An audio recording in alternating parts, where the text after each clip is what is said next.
Okay, so today, you guys, we have a very important job. We have an incredibly important job of fighting a war. There's a war going on, and we need to fight. We need to fight. It's mamish. It's not a simple thing. It's not a simple thing. So we're sitting here in a nice air-conditioned shul, and who's this crazy rabbi? He's talking about fighting in a war. There's people out there with like guns and tanks and bombs and like crazy stuff is going on in the world, and we're sitting here in a shul and like, what do we like? What does that have to do with us? What does that have to do with us? We're bystanders, right? No, not right. We're not bystanders at all. This war is a war that we're fighting. It's a war for every single Jew to take a part of. How do we fight in this war? Rabbi Nachman says that our speech, our dibur, has more power than a gun to shoot and destroy our enemies. That's what Nachman says. So, do we believe this or not? It's hard to believe. We don't see it. When someone goes to a gun and they shoot, and then, or a bomb and they shoot a rocket, and this. So, then you see the effect right before your eyes.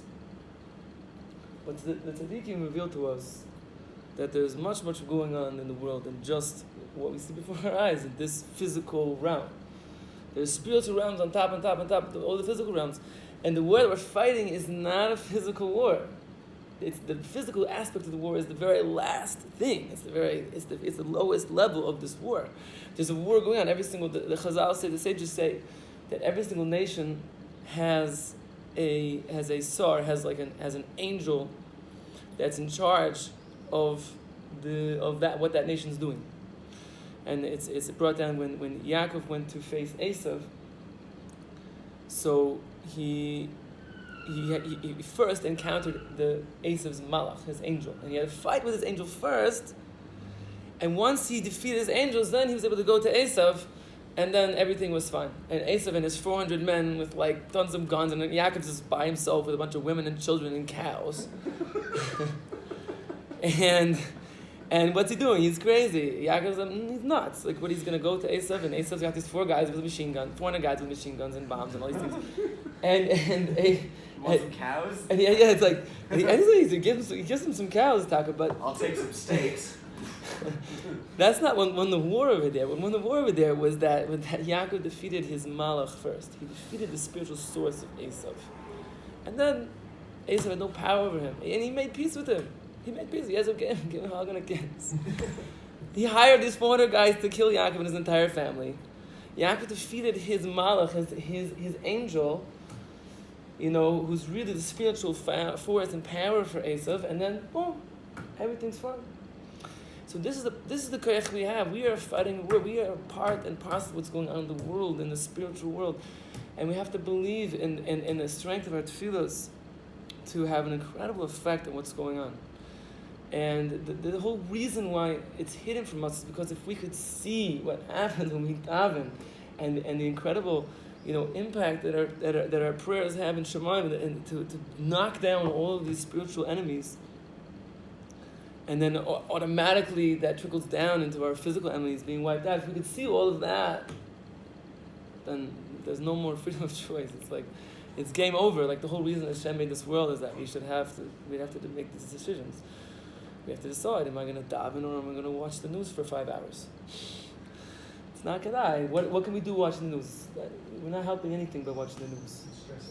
You stress yourself out. You make yourself feel helpless.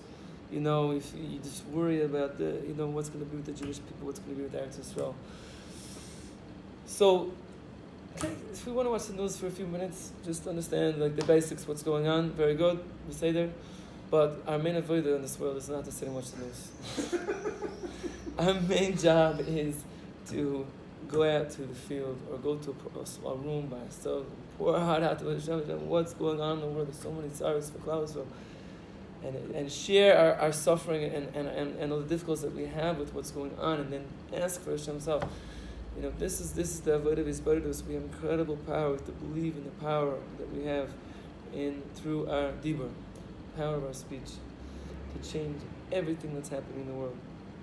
And so Rabbi Nachman starts this Torah in Hishtapchut HaNefesh. It's the highest thing. It's above everything. This is the key to success in all these things that are going on around us. And like we always say, it's not just the things that are happening to the Jewish people in general, it's also the things that are happening to each one of us in our own personal lives. Because we are also fighting a war. We're fighting a war against the Yetzer Hara. It's mamash a big war. It's a big battle. And most of the time, we're just like a doormat. And we just let the Yetzer Hara just like walk over us, Imagine if we just like let Hamas, like God forbid. We're not going to do that. We're going to stand up and we're going to fight, right? So, what about our Yetzer Hara? What about this war? This is our Malach. This is the Malach of Esav. This is the Malach of Ishmael. This is the angel of the Goyim. Is our Yetzer Hara. We got to fight that war.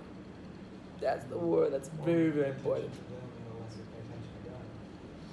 Right. So that's the war that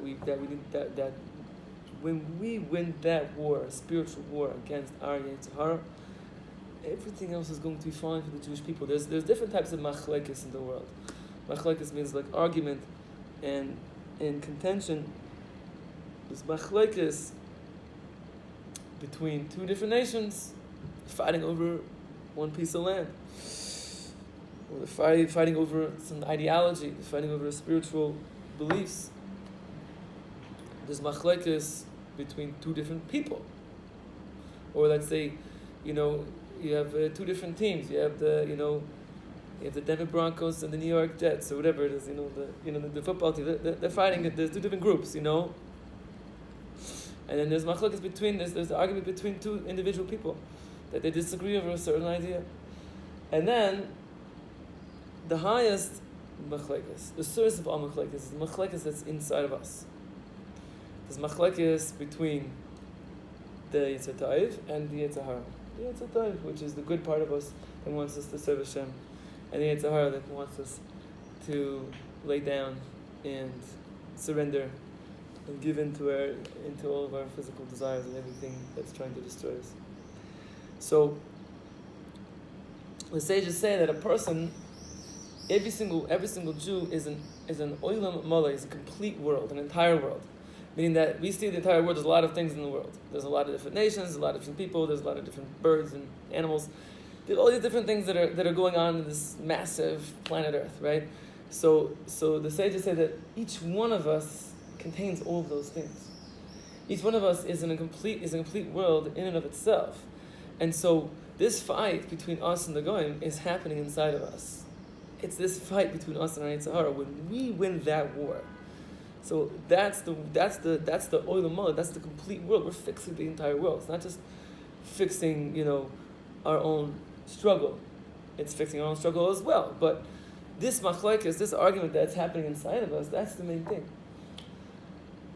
That's the source of all the spiritual problems that we have, and physical problems that we have. And Rabbi Nachman says the main way that we can fight and win this war is through our speech, talking to Hashem. Talk to Hashem. Share our struggles. I have this issue with this avera. I can't. I'm struggling to overcome my Yetzer Hara in this area. It's very hard. I've had this for many, many years. I don't know what to do. Hashem, please give me the eitzah, give me the advice. How can I do this? Give me the strength. Maybe I know the eitzah, I know what I'm supposed to do, but I don't have the strength to do it. So we dive into Hashem, give me the strength to overcome this war, to fight this battle. And to feel it works. It works on many different levels. One of the levels that it works on is very simply that Hashem hears it, and He gives us, Siyata Rishmai, He gives us heavenly assistance. Hashem doesn't just say, okay, very nice, you asked me something and now you're on your own. No, it's like, this is the foundation of Judaism, is that Hashem's going to help us. We ask Him for His help, He'll help us. He'll give us the strength to fight. And on another level, when we ask Hashem for something, when we talk to Hashem about an issue and we ask for His help, we are strengthening ourselves. we are building up our own koiches, our own power, to be able to fight against what we need to fight against. We're like preparing ourselves to do what we need to do in the world. When we're just going about things, we know what we're supposed to do, but if we don't take any action, we don't actually, talk to Hashem about it, we don't try to awaken ourselves through our speech to fight in this war, so then it's like we have the weapons, but they're not loaded. We have all the weapons, we're not using them, we're not ready to use them. So we have to load up those weapons full of like really, if you shoot your enemy with an unloaded gun, it's not going to do much good. There you go. Right? So, and that's what happens when our Eitz Hara comes at us, and we pull out our gun and we're like trying to shoot. There's no bullets, right? You gotta know how big your cartridge is. Like when you start off as a kid, I've got a big cartridge. you start off with like 3 bullets, and then you run out. And then eventually you get 4 bullets, and then you run out. Right. So we're building an arsenal. The kids are. That's really what we're doing. Is we're building an arsenal. We're trying to expand. Load our guns. And then, Mitzvah Shem, God willing, we'll be able to be ready, prepared when Yitzhak comes. Oh, so this is you, the one that I was talking to Hashem about. You're the one who's trying to destroy me in this specific area, in this specific desire, this specific worry, whatever it is that takes us away from serving Hashem and crushes our spirit. So we recognize that you're the one who's trying to come at me. So now I'm ready to go. Let's fight. Okay, so it could be that we're not going to win every time. That's the nature of it. It's when we strengthen ourselves against our Yetzer Hara, so then He strengthens against us also. But at least we're fighting. That's the main thing. At least we're fighting. As long as we're fighting, Rabbi Nachman says an amazing thing. It's not like a physical war over here, because in physical war you never say such a thing. But Rabbi Nachman says that as long as we're fighting, we're winning. It's an incredible thing. As long as we're fighting, we are winning. It's hard to believe, right? You can't. No, it's about the struggle. It's about the struggle, and the truth is, no one ever got there. No one ever won the Yetzer Hara. Right, exactly. That's the point. The Yetzer Hara is an eternal enemy that we have until the day we die. But it's a war. It's a war that we're going to be in for the rest of our life. But because eventually someone might get tired of fighting. If you feel like you're in an unwinnable situation. So just wait.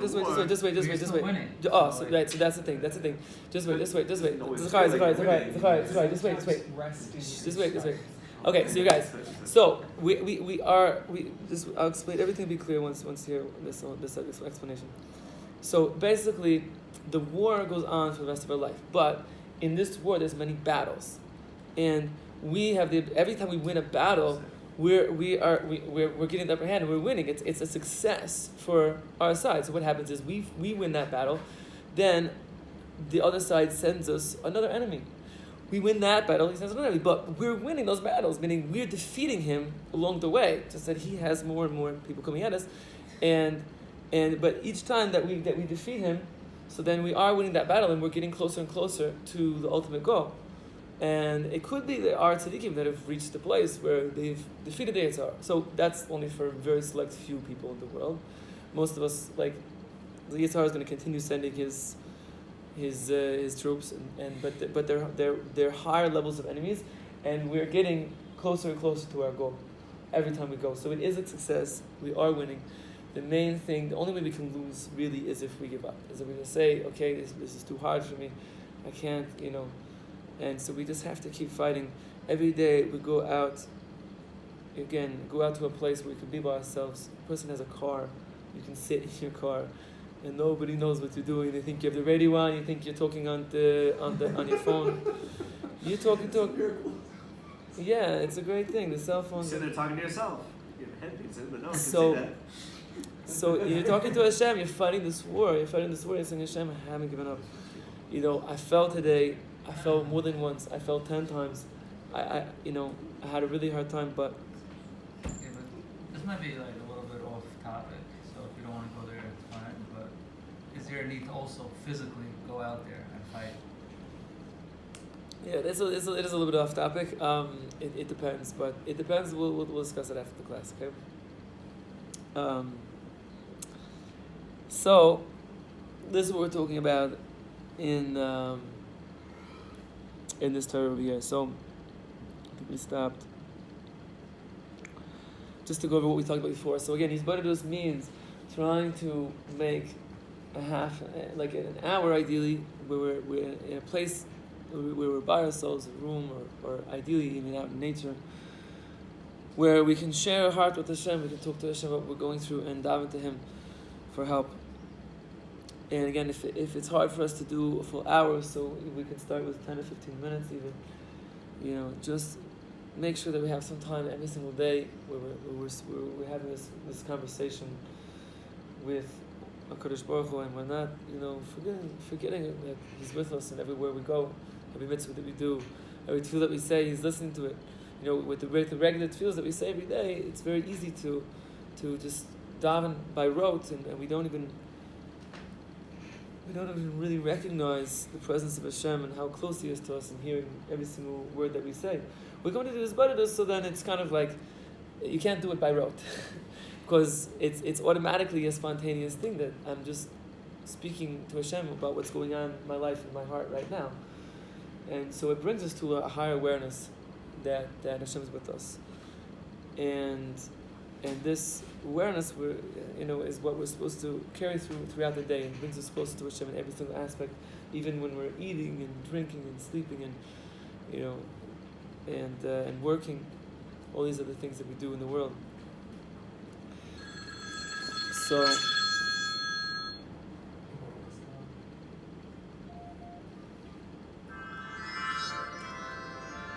even when we're answering our phone, wow.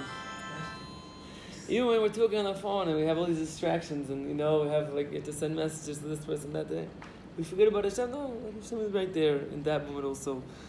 When we're doing His brothers, we can connect to this reality. Oh, God. So Rabbi Nachman says, kind of in the middle of this first paragraph over here,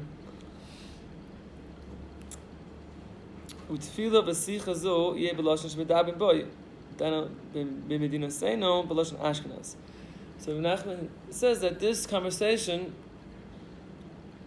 and this prayer that we say to Hashem should be in our native tongue, the language that we naturally speak. So for us, it's English, and for Rabbi Nachman during his time in Europe, that was Yiddish.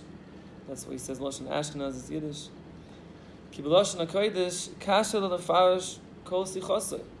Because in Hebrew it's hard for us to really share our heart with Hashem.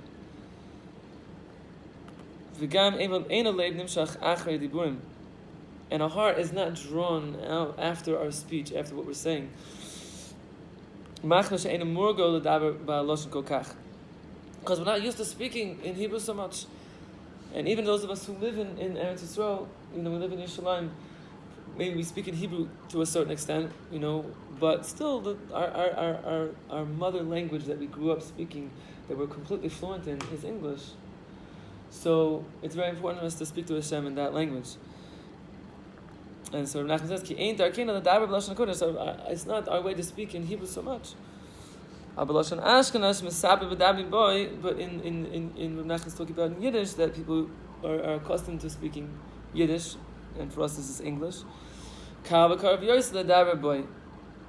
It's much easier for us to speak in this language. Because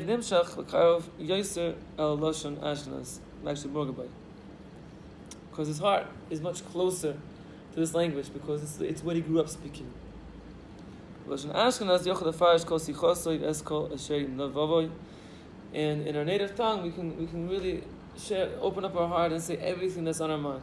There's no barriers, there's no boundaries that are stopping us, no technical issues, with the speech.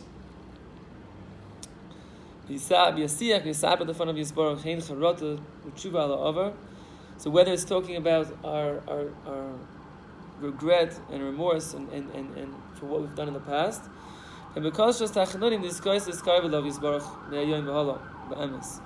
or it's supplication and answer and prayer to ask Hashem to help us to do tshuva and to change our ways from now on. So each person can talk to Hashem according to their level.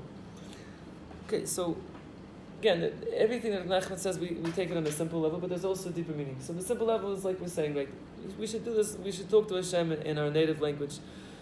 And and like you said, it's much easier for us to really share our hearts and feelings with Hashem when we're able to speak a lashon that we're completely fluent in, and we know all the different expressions and even the different slang in that language. We know the different ways of saying different things. We need all of these tools, all of this vocabulary, all of this grammar. We can't be thinking about am I saying the proper grammar in Lashon HaKodesh in Hebrew while we're trying to talk to Hashem? It's not. In that second that we're thinking, does it end with a nu, or does it end with an e? So what do you do in terms of davening from a siddur? Right, so we'll talk about that. So this is very important for us to speak in a language where we have no questions, we don't even have to think about what we're gonna about the language itself. The language itself just comes. All we're thinking about is the feeling and the struggle or the joy and whatever it is that we're going through. We can just tap into that and just express it into words, and then our heart easily can flow through this conversation with Hashem. So that's the simple understanding.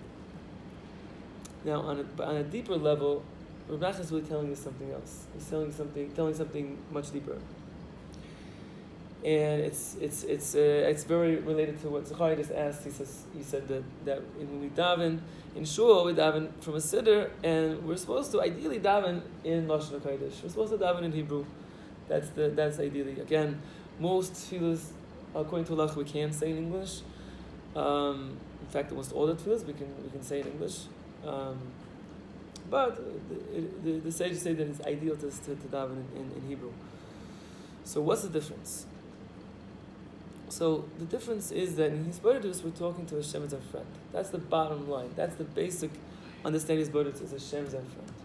Hashem is like sitting right across from us, and we're sharing what we're going through, just like we would with a friend.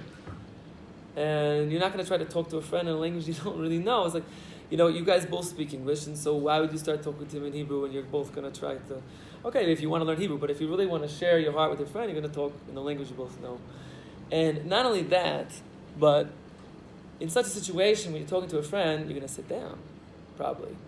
Or you could stand up, but you're not going to have to stand with your feet together, and your hands like this, and, So, tucking your shirt. Right, exactly, right? I mean, wonderful. It's going to be a little bit awkward.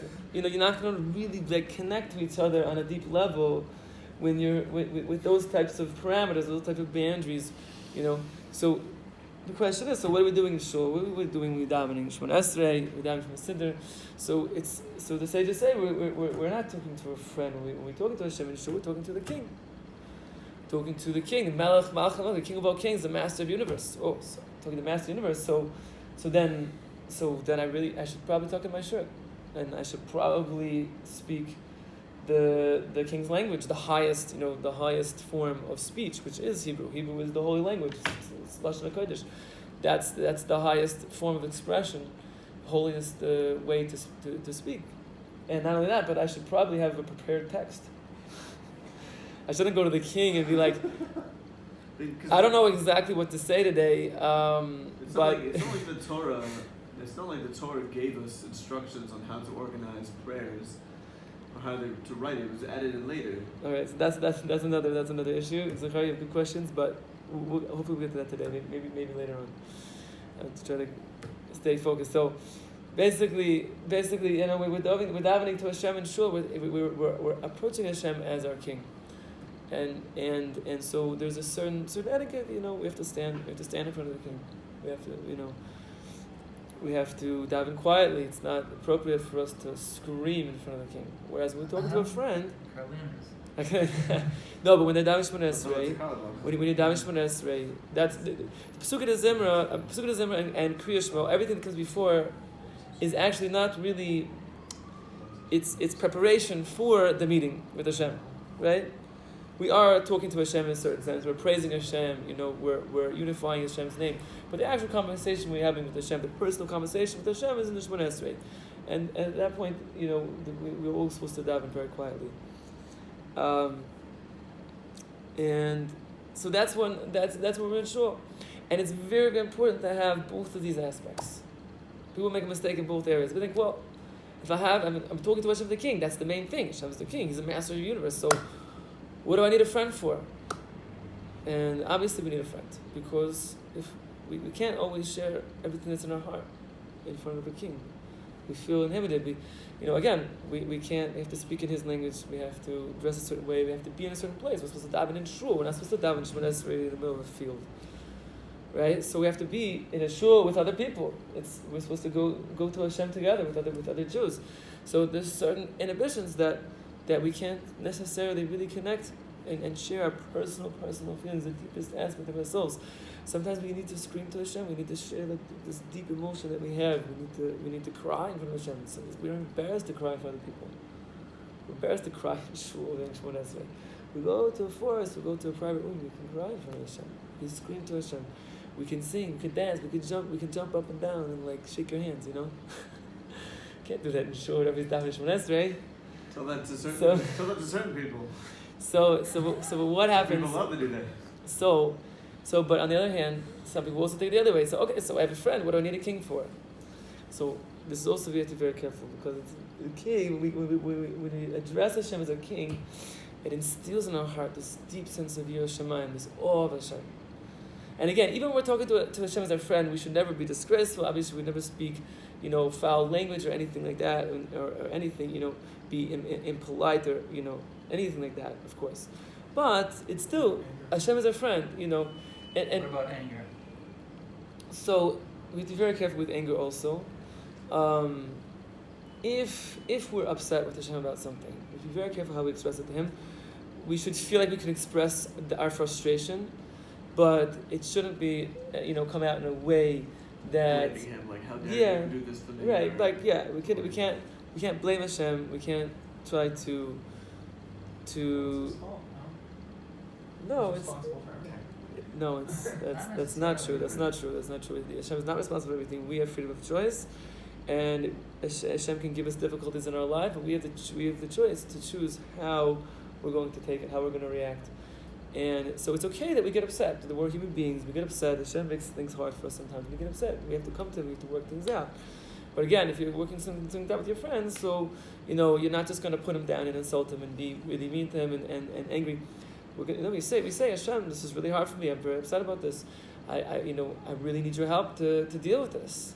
So there's a certain directness, and we're allowed to confront Hashem with our issues, but in a way that we're not trying to blame Hashem, like you said, and push Hashem away. God forbid. So, in any case, but if we only have this friendship with Hashem, so then we can actually be missing out on really achieving true awe of Hashem. When we approach Hashem as the master of the universe, and we start davening, we say Tzud Zimra, we praise Hashem for all of the amazing creations that He made, and the incredible world around us, and then we come to Kriya Shema, and we unify Hashem's name, and we say that Hashem is one in the higher worlds and all the worlds, and lower worlds, and all the four directions, and all the clouds, and everything that's happening around us, everything, the entire world, the universe, and the lower worlds, the higher worlds, it's all one. It's all coming from one place, And then we stand in front of the King of all Kings, with this incredible fear and awe. Wow, it brings us to this recognition of Hashem, that Hashem is incredibly powerful. And none of that, but our tefillahs are incredibly powerful, because we are davening, and we're davening to that master of the universe, and through our tefillahs, He changes the entire order of nature, and He completely alters the laws of nature. He can make this enemy completely fall, and He can make, He can make the sun, come up later, and the moon come up earlier, whatever. He can change everything through our tefillahs, So this is why it's very important to have both these aspects of tefillah. But for most of us, we were taught the aspect of relating to Hashem as a king in the prayers in the Siddur.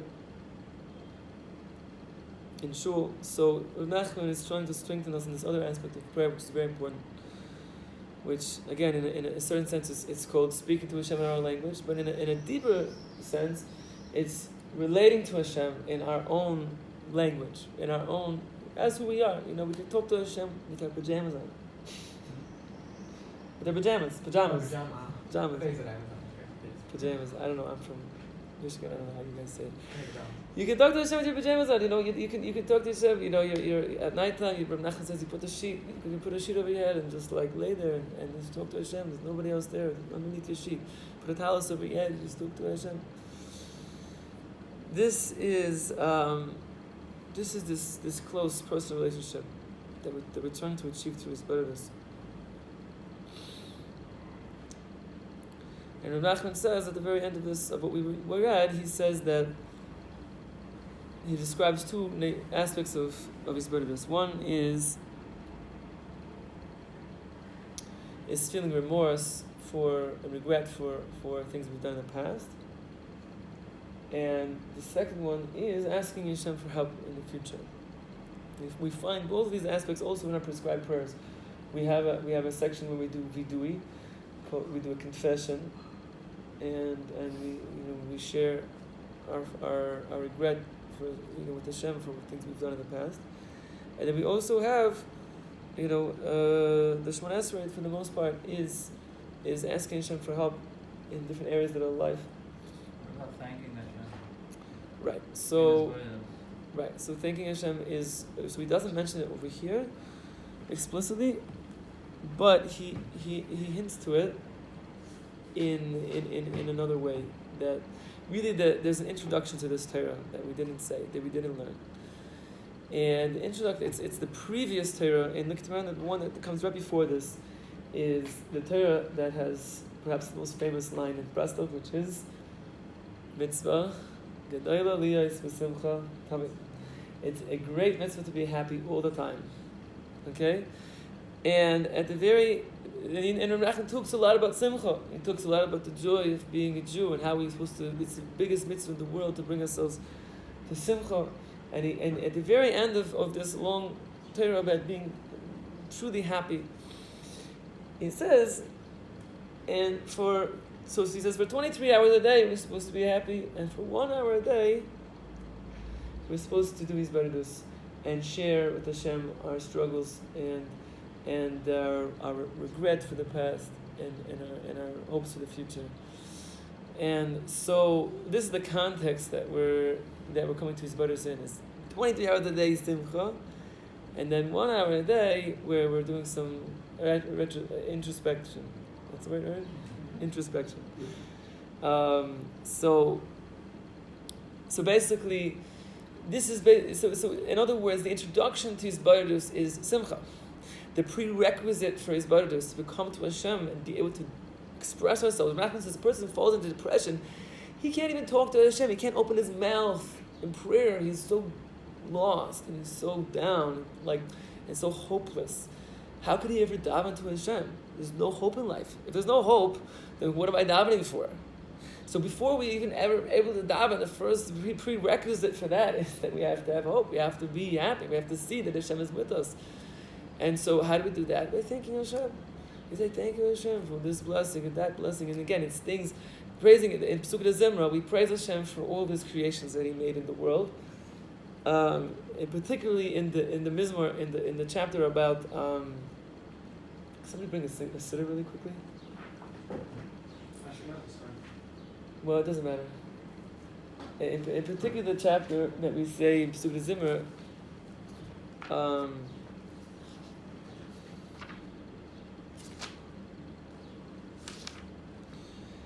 we say, Hallelujah Hashem in Hashemayim, so we're praising Hashem from the heavens. Hallelujah, and all, praise Hashem from all the heights. Hallelujah, of all the angels, it goes, etc. It goes through all of these different higher spiritual beings and aspects we're praising Hashem for creating. And then it goes through all the physical things world. Hallelujah Hashem in Aretz, praise Hashem from the earth. From the fire and the hail and the snow, and the wind, and the mountains, and the birds, everything. And finally we get to the very end, It talks about the people, the nations of the world, and then the very end it says, Tila l'chol chasidav, a praise for all of his devout ones. Livnei Yisrael am karoivoi, to the children of Israel, his closest nation. Hallelujah. Praise Hashem. So, in other words, we're praising Hashem for all of His creations and everything that He did in the entire world. That's what we're doing in Pesach Zimra. Going through all the different aspects and thanking Hashem. And then ultimate praise is that all of this was created for the Jewish people to serve Hashem. So then the ultimate praise that culminates in this higher, in this entire aspect of thanking Hashem is thanking Hashem for making us Jews and giving us the Torah and giving us mitzvahs. So and blessing each one of us to have a portion in this, a unique portion in Hashem's Torah and Hashem's mitzvahs. Each one of us has something very special about ourselves in the way that we serve Hashem. It's more general though. What about thanking Him for personal? That's what I'm talking about. The personal unique portion that we have, the unique things that happen to us in our lives that each one of us has. The specifics. That's a big part of it. That's maybe perhaps the most important part of it. Right, so again, it's going from the more general to more and more specific till we get to the nation of Israel, and then we get even to our own individual, experience of the world as a part of the Jewish people. Yeah.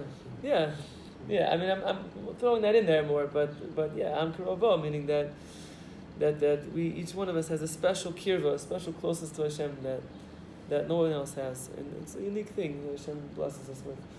So that's what we're trying to do in Pesach Zimra, and also Kriya Shema. Then we continue. We praise Hashem for all the angels that are serving Hashem in all the highest worlds, and they're saying Kadosh, Kadosh, Kadosh. Baruch Hashem, all these different high things, and then again we bring it to a personal level. We say Ava Rabba. We say Ava Rabba, which is our own personal love for Hashem. So, but when we're davening these prayers, we're supposed to be thinking about the personal things that Hashem is doing for us. You're not supposed to speak out like the different things in your life. No, wait. Right now I'm talking about in the prescribed prayers. I'm just bringing an example from our prescribed prayers. So just one second. So in the prescribed prayers, so we're this is the seder. I'm just showing you this is the seder. We're supposed to have in mind the personal aspect. What's our what's the personal love that Hashem shows me? To think about it, Hashem shows each one his love, even if it doesn't feel like that all the time. If we look for it, we'll be able to find this Avarab, this great compassion and love that Hashem has for each one of us. So that's what we're trying to look for, and so this.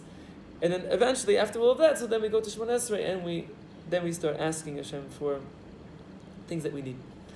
So this is the same sort of pattern, this is the same sort of progression we're supposed to try to have in our own personal tefillas. That in general sense, we start a tefillah by thanking Hashem. We can thank Hashem again for anything, for all of His creations, or for personal things and like things that He does for us in our lives. And then we can go from there to asking for Hashem's help, which is like Shemona Esrei, and talking to Hashem about our issues and what we're going through and asking for His help. And then, which again, even when we daven Shemona Esrei, it's not just tefillah. We say, first we say, Hashem, you are the one who gives a person knowledge, and you give and you bless them with understanding. So please give me some of that knowledge, understanding. I don't have any brains. Half of my head's like cuckoo. So there's this aspect of talking to Hashem, even in Shemona Esrei, it's not just prayer. It's actually this aspect of recognizing Hashem as the one who can help us. And Hishtapchut, we go even further to share our own struggles, and then ask for His help. And then what do we do after Shemona Esrei? We do a vidui. We do tachanun, and we confess to Hashem. So this is also a similar pattern that we're supposed to try to have during Hitbodedut. And the truth is we're out of time today, so maybe next time we'll talk more about this idea. Hashem should bless us to overcome all of our enemies, to believe in the koyach of our speech and our dibur, we're able to destroy all of the spiritual forces of evil in the world. We have machine guns, we have atom bombs at the tip of our tongues, mamash. And Hashem should bless us to truly believe in His words of the tzaddikim and to use those bombs to destroy all the negative forces of the world, including our physical enemies.